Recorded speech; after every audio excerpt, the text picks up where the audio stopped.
efek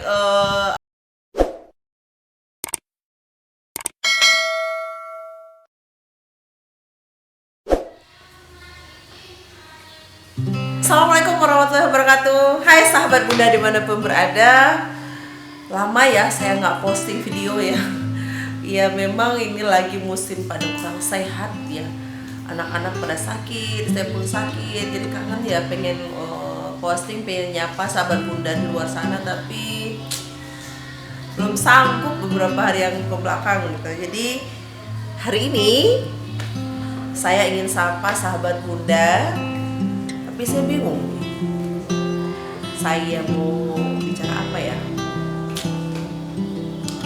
Aduh, memang kalau lagi baru sembuh sakit jadinya lambat loading juga ya. Saya jadi ingat nih, ada orang tua nih yang pernah cerita sama saya. Waktu itu saya lagi keluar belanja, jadi ketemu nih sama orang tua yang lagi bujuk-bujuk anaknya nih. Terus sampai ngobrol-ngobrol, cerita-cerita. Sebentar kebetulan orang tuanya saya kenal. Jadi bicaralah sedikit tentang gimana anaknya yang baru masuk SD. Memang ribet ya jadi orang tua. Dia nggak habis pikir deh, sampai akhirnya dia bilang, saya harus gimana sih? Harus seperti apa sih sama anak saya? Mungkin dia bilang begitu ya. Jadi akhirnya kami ngobrol-ngobrol, bicara tentang bagaimana membantu anak dia supaya bisa sekolah dan masuk SD itu dengan menyenangkan. Tapi itu mungkin topik yang seru lah untuk saya bahas. Saya rasa sahabat Bunda juga pengen tahu kan apa yang kami bicarakan pada saat itu. Ya, simak terus videonya. Nah, ayah Bunda, ketika anak-anak kita memang memasuki usia sekolah dasar, itu kan sesuatu yang baru bagi mereka. Kita berasa nggak sih ketika mereka memulai sesuatu yang baru itu butuh waktu untuk mereka melakukan penyesuaian diri, butuh waktu untuk mereka mengenal dan membentuk pola-pola, baik pola waktu, kemudian pola perilaku mereka, sehingga mereka bisa lebih adaptif dalam melaksanakan kegiatan sekolah tersebut.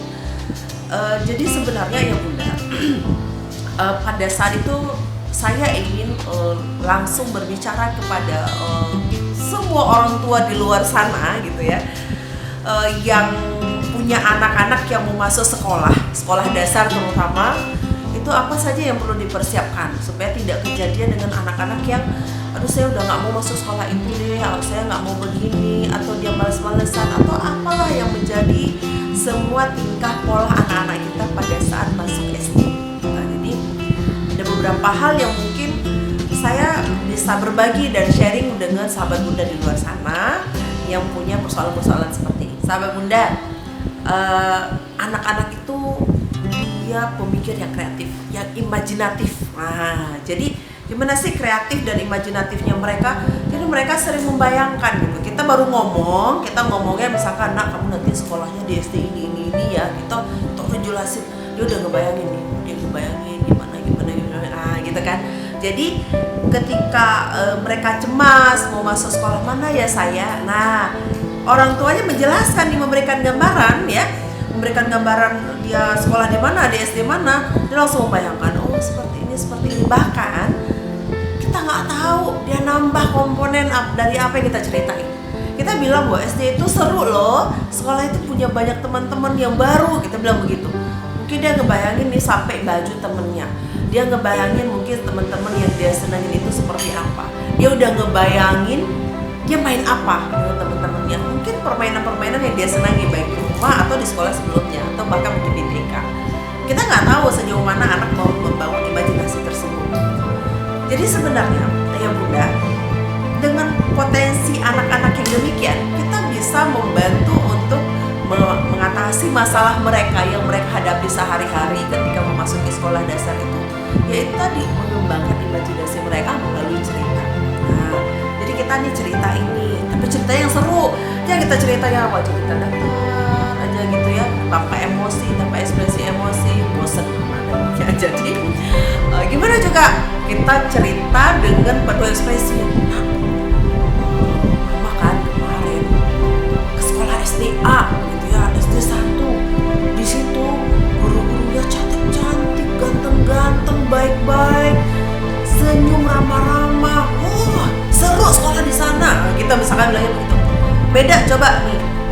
Bunda, bedain ya kalau saya cerita gini. Ke sana ya sekolah, jadi sekolahnya bagus, tapi ada sekolah di sana ya. Apa perasaannya sahabat Bunda? Datang kan, aduh, aku juga gak mau dengar kata anak-anak gitu ya. Mungkin mereka gak berani ngomong karena pada orang tuanya, jadi takut gak sopan. Akhirnya mereka ya udah diam aja. Bosan gak sih punya orang tua yang demikian? Aduh, kayaknya kalau kata anak-anak ya, kok orang tuaku gak kreatif banget ya, membosankan kalau dia cerita. Mungkin anak-anak gak ngomong sama kita ya. Jadi memang jadi orang tua itu kita perlu belajar untuk menjadi narator yang inspiratif, yang jenaka, yang membuat mereka itu jadi gak lepas nih fokusnya dari apa yang kita ceritain gitu. Jadi usia anak SD itu kita boleh membangun imajinasi yang menyenangkan, yang membahagiakan, sehingga ketika dia datang ke tempat tersebut dia juga akan senang karena dia sudah sudah kita isi tadi memorinya dengan imajinasi positif, dengan cerita-cerita yang membahagiakan. Jadi ketika mereka datang, mereka membawa memori itu. Jadi mereka akan masuk SD itu dengan senang, dengan bahagia, dan mereka nggak lihat komponen-komponen yang nggak ada di situ. Misalkan ketika wah saya nggak ada orang tua di sini, wah batuk ini efek belum sembuh total tapi masih mau nge-shoot, tapi nggak apa-apa, kita lanjutin. Ya gitu ya Bunda, bahwa si anak-anak itu dengan dibangun imajinasinya itu kasih minum dulu ya.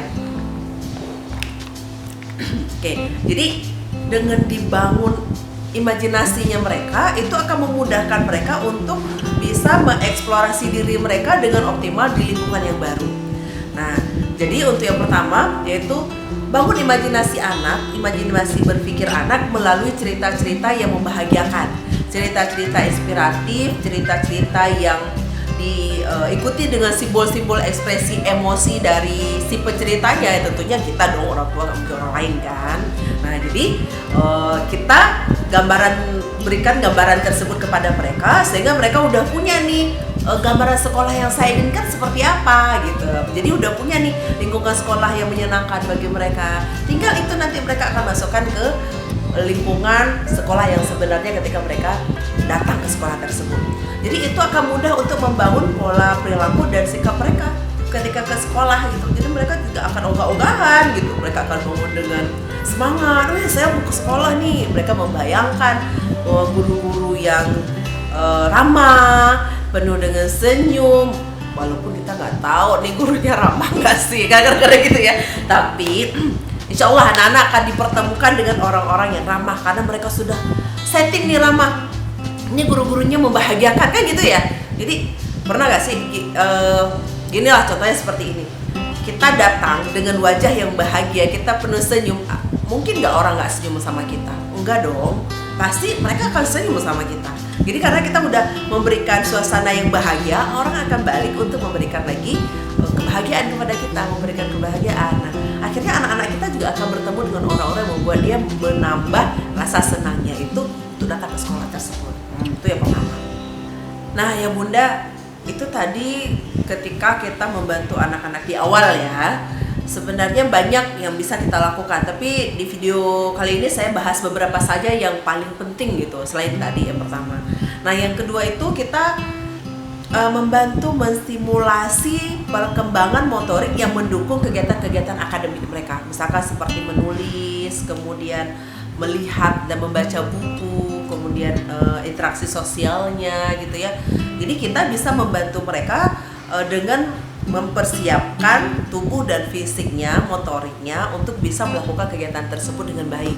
Misalkan di rumah membantu mereka kayak, pernah nggak Bunda buat kue gitu ya, buat misalkan donat tepung kayak donat mungkin, atau roti-rotian gitu ya. Jadi Bunda boleh ajak anak-anak untuk ini meremas tepungnya gitu kan. Kalau buat donat kan lumayan melelahkan ya kalau nggak ada mesinnya ya. Kalau misalkan kita nggak pakai alat ya, kita manual, ya ajak aja anak-anak, kan cuci tangan dulu tentunya. Jangan nggak cuci tangan nanti nggak dimakan donatnya. Jadi remes-remes ini kan membantu perkembangan motorik mereka ketika mereka menulis. Nah, ketika mereka membuka bukunya, ketika mereka memegang spidol, kan nggak mungkin ada yang pakai kapur, nggak ada lagi kan. Nah, spidol, krayon, ketika mereka mewarnai. Nah, ini kan membutuhkan gerakan-gerakan motorik si anak yang bisa membantu mereka untuk bisa menulis dengan rapi. Jadi nggak ada istilah saya nggak mau nulis. Nah, kadang-kadang kan ada di anak SD atau anak kelas 2 SD saja itu ada yang memang nggak mau nulis atau tulisannya jelek, atau mungkin kawannya bilang tulisan kamu jelek, akhirnya dia nggak mau nulis lagi. Nah, jadi cara kita membantu salah satunya dengan kegiatan-kegiatan yang ringan, yaitu tadi meremas tepung, atau misalkan membantu kita memeras kain ya, walaupun nggak pakai mesin cuci sesekali boleh lah ya, membantu anak-anak sambil main gitu, memeras kain, atau misalkan menyapu itu juga salah satu bentuk kegiatan yang bisa membantu stimulasi motorik anak. Ya ketika fokus mereka harus mencari di mana sampah gitu kan, di mana sampah ya. Kalau kita kayak membaca, kita kan harus lihat deret per deret gitu. Agak kelelahan mata anak kalau mereka tidak terbiasa dilatih dengan aktivitas ringan. Jadi itu dapat kita lakukan ya Bunda. Selain itu juga, sebelum kita kasih dia ke sekolah SD ya, sekolah SD yang kita pilihkan, ada baiknya ya Bunda ajak dia jalan-jalan dulu deh, jalan-jalan untuk mengenalkan lingkungan SD-nya, lingkungan sekolahnya. Misalkan ini SD 1 nak, kita dari rumah sekian kilometer, kita melewati ini ya, kita bisa jelasin begitu. Oh ini SD apa, ini SD 2, misalkan begitu. Oh ini SD inti, apalah namanya gitu ya di daerah kita yang terdekat. Dan kita perlu menjelaskan kepada mereka apa sih keunggulan dari sekolah-sekolah tersebut. Nanti kita boleh diskusi nih dengan mereka, membangun pola komunikasi yang timbal balik. Jadi anak-anak akan belajar untuk membangun pemahaman yang positif, kemudian mendengarkan informasi-informasi dari orang tuanya. Karena gini, ketika mereka sekolah, mereka akan dibiasakan untuk mendengarkan gurunya, benar nggak sih? Ya kan? Nah, tapi kalau mereka tidak biasa diajak berdiskusi, ya jelas mereka akan bosan dan mengantuk. Jadi apa yang terjadi? Ya akhirnya mereka bosan di kelas, nggak mau belajar ya. Akhirnya mereka lari atau apalah, melakukan kegiatan-kegiatan yang mereka sukai, yang menurut mereka itu membosankan, ya mereka juga akan pilih situasi yang membuat mereka itu menyenangkan walaupun itu di dalam kelas. Akhirnya mereka menjadi orang yang dibilang sama kawan-kawannya, kamu kok nakal sekali ya. Nah ini judgementnya jadi negatif ke anak-anak.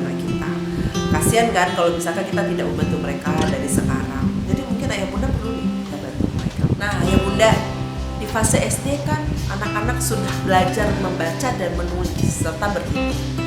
Jadi gak heran kalau misalkan kemanapun kita pergi mereka mau baca. Kadang-kadang sempet pula misik kita atau WA kita dibaca sama mereka kan. Sebenarnya bukan mereka mau membaca WA kita, mereka pengen baca segala sesuatu yang ada di depan mereka. Mereka ingin baca semuanya. Jadi jangan pernah halangi mereka ketika mereka ingin membaca segala sesuatu yang ada yang nampak di depan mata dan mengganggu kita dengan bertanya, mama ini apa sih bacaannya, mama ini huruf apa sih? Kadang dia nggak peduli mau bahasa Indonesia, kamu bahasa Inggris, kamu bahasa daerah kah? Yang penting mereka tanya aja semuanya. Jadi ya bunda jangan pernah mengatakan, jangan nanya kok, banyak nanya sih. Nah inilah fase kita membantu anak-anak kita supaya dia bisa membaca dan menulis dengan baik. Nah ini proses akademik yang kita bantu secara mandiri dan itu tidak akan membosankan bagi anak.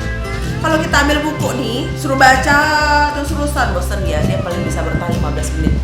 30 menit itu suatu prestasi ya, dan kehebatan bagi anak-anak itu patut diapresiasi. Tapi kalau anak-anak yang bertanya segala sesuatu, apa yang dia lihat itu dia baca, nah itu juga patut diapresiasi loh. Jarang-jarang kalau misalkan anak-anak kita mau belajar dengan hal yang seperti itu. Tapi kalau ada yang begitu anak-anaknya, berarti dia kreatif. Dia belajar tidak hanya di satu tempat. Kita perlu mengapresiasi anak-anak kita dengan caranya sendiri.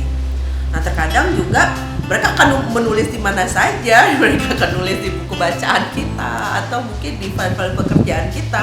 Nah jadi kita memang perlu berhati-hati untuk menempatkan file-file pekerjaan kita agar tidak mudah untuk mereka mengambil sembarang kertas, atau bahkan kita memperkenalkan mana yang boleh dan mana yang tidak boleh mereka ambil untuk mereka tulis.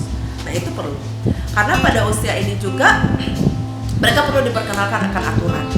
Jadi misalkan nih, nak nanti bangun tidurnya subuh ya, 5:30 udah bangun, tidurnya kamu jam 10 malam, misalkan seperti itu. Jadi ini harus terus digaungkan nih ketika kelas 1 SD nih ya, anak-anak diberikan pola waktu supaya mereka lebih bisa melakukan manajemen waktu. Nah, ketika dia mampu melakukan manajemen waktu, akhirnya mereka dapat mengatur diri mereka dengan baik dan aktivitas-aktivitasnya. Kalau kita tidak bisa membantu mereka dengan hal seperti itu, semua jadi kacau ya Bunda. Kacau jadinya, mama kuota saya nggak ada ya, mama kok begini ya, kok PR saya nggak siap, dan segala macamnya. Dan itu akan membuat semua kepala kita itu pusing gitu. Jadi menjadi orang tua itu ya perlu berlatih diri untuk melatih anak-anak kita gitu. Jadi disiplin itu juga perlu dilatih, pola disiplinnya. Kita bantu anak kita untuk misalkan mengingatkan waktu tidurnya kapan nih, waktu bangunnya kapan, itu terus kita ingatkan. Waktu dia mau tidur, nah nanti bangun subuh ya sayang, jam 5:30 kita udah bangun, jam 5:30 kita udah bangun. Kemudian sambil menyampaikan apa rentetan aktivitas yang harus mereka kerjakan. Bukan berarti mereka harus kerjakan sendiri semuanya secara mandiri, enggak. Kita masih bisa membantu mereka. Tetapi jangan dibantu secara total, karena anak SD itu harus dibantu untuk bisa mandiri untuk dirinya sendiri. Misalkan aktivitas dia mempersiapkan bukunya, tasnya, menyimpan bajunya, menyimpan bukunya di tempatnya. Hal-hal yang seperti itu perlu kita ajarkan pada mereka sedini mungkin untuk bisa dilakukannya sendiri oleh anak-anak. Sehingga itu tidak akan bergantung pada diri kita. Dan secara perlahan kemandirian itu akan membentuk sikap-sikap yang positif ketika anak mengalami persoalan-persoalan, ketika mereka menghadapi teman-teman yang tidak mereka sukai, mereka tidak akan mudah goyah.